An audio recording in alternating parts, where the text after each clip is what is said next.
ఈ స్టోరీకి టైటిల్ మీరే చెప్పండి. అబ్బాయి తెలంగాణ, అమ్మాయి విజయవాడ. అమ్మాయి విజయవాడ. ఎస్, ఈ స్టోరీ మంచిగా వినండి.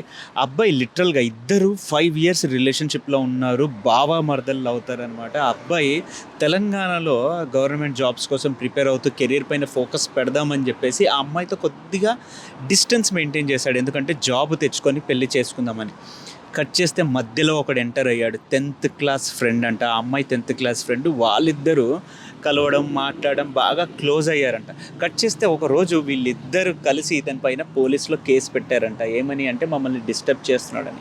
వీడు ఎంక్వైరీ చేస్తే ఆ అమ్మాయి 10th class నుంచి వాడితోటి రిలేషన్షిప్లోనే ఉంది అని అంట. అది కాక వేరే వాళ్ళ మల్టిపుల్ రిలేషన్షిప్ విజయవాడ అమ్మాయి మెయింటైన్ చేస్తుంది అంట.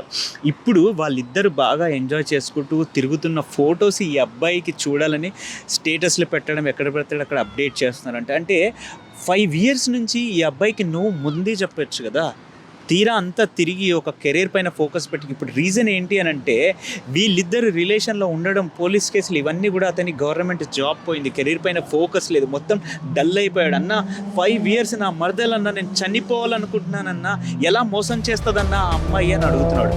సో మీరు చెప్పండి, టైటిల్ విజయవాడ అమ్మాయి మోసం చేసిందా లేకపోతే తెలంగాణ అబ్బాయి మోసం చేశాడా?